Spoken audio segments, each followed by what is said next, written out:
What is up, YouTubes? Mountain Man Magic, and I want to chat with y'all about the mystery booster pack. And is it worth it to buy these things? Because I'm seeing them pop up online now that they've been released into the wild after Magic Fest Richmond, and they're being sold for like 30 bucks a piece. And my gut reaction to that is just way too much, and I wanted to dig into it to find out what we knew about them, which is not much. So kudos to Wizards on the flavor standpoint. That's, nothing to shake a stick at there. Can't fault them for that. So I'm going to share my thoughts with you. Without further ado, let's get into it.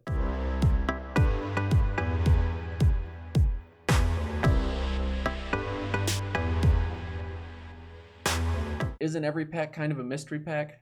No, the real mystery to me right now is how they're being sold for 30 bucks online. And to me, that just feels like a lot of hype, which generally speaking, my reaction to hype is not positive. I just kind of like shy away from it and say, show me the money, which in this case, people want to see the show me the money of $30 a pack. And that just feels crazy to me for a product that is meant to be, according to Blake's article, meant to be drafted in a fun, casual, limited environment type of product.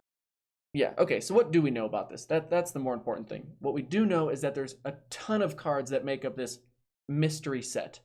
I don't know if you can even call it a set. I don't know what they're calling it. It's a new and unique product, but there's 1,694 cards. That is a mind-blowing amount of cards. I don't know if you know this.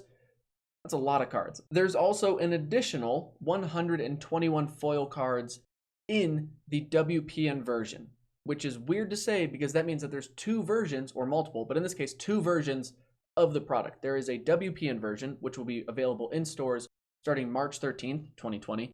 And there's the convention version, which was released to the masses starting Magic Fest Richmond and will be available at Magic Fests and conventions moving forward. At least we don't know if there's an end date to be with regards to when these will stop being handed out or given out or however they're being distributed, not sure. Anyway, with there being an additional 121 foil cards in the WPN version, that means we have 1,815 total cards. Good golly, Miss Molly, that's a lot of cards. But the thing that differentiates the two versions of the pack, the WPN and the convention version, is the WPN version will have that foil, a unique of the 121 options out there, and the convention version has a playtest card, which I'm actually pretty impressed by. I really like that idea of giving us this behind the scenes look as to what Wizards is chewing on and playing with when developing this product set. Again, I don't know what to call it, but that's pretty cool, getting that behind the scenes look. What I don't like is that each card is going to have this little identifier in the corner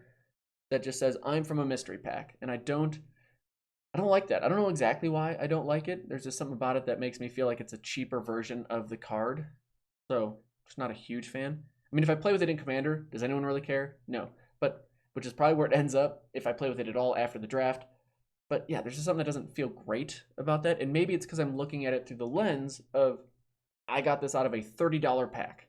Blake also hints at the foils in the WPN version are pretty exciting. And we can't get into the specifics yet.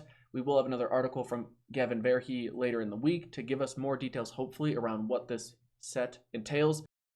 But to me, it just, anything that even remotely hints at hype makes me think of those botched master sets in regards to Iconic and Masters 25, just how flat those sets kind of felt, even though I think Iconic Masters is pretty decent. Masters 25 was still just not so much. But this set feels like a master set in that way, in that it's meant to be it's meant to be open in a limited environment. You can crack them and hopefully get value.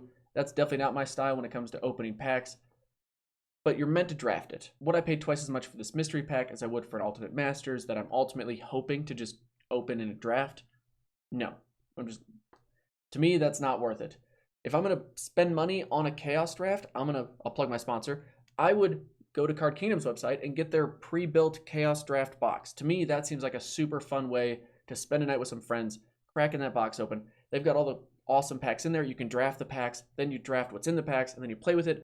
You redraft the rares. It's a great time. Hoping to get my hands on a box maybe to review. Would you all be interested in that? Let me know in the comments. To me, that would be a really fun video to make. Anyway, I digress. What would make a mystery draft worth it to me? And just from a number standpoint, the fact that it has 7 times the amount of cards as Ultimate Masters makes me feel like there's just not going to be a lot of value. To me, this just feels like it's meant to be a fun, casual, limited environment type of product. And if I'm looking at the product through that lens, to me, $30 seems like an insane amount to pay for these packs, especially when there's no known end to when they're going to be given out at conventions and such. There's no idea as to what the print run will be in store. I would love to draft this with my friends here at the table and just have a great time, but not for $90 a person. Like, that is obscene. And I don't think Wizards is banking on that to be the case. I think people are just trying to cash in on this fear of missing out, on this hype. If you're left there holding the bag, I feel bad for you. I would not splurge and buy these things at that price. What price would it be worth it to me? I mean, that's a fair question. And I think looking at Blake's article, towards the end of it, he makes a comment about this. And he says, Mystery Booster is like nothing we've done before, and we hope the play experience is fun, exciting, and yeah, a little bit mysterious. So to me, fun has to be synonymous in this context with affordable, because if you're sitting there and you're stressing about having to open a decent card to make this, let's say they're $10 a piece, this $30, $45, $60 experience even remotely worth it, to me that's going to take away from it being fun and casual and a lighthearted environment. To me, this has to be in that $4 to $6 range. And because you have a foil in each pack, I could see it, if they're high value foils, sure, $4 to $8 a pack, $7 a pack.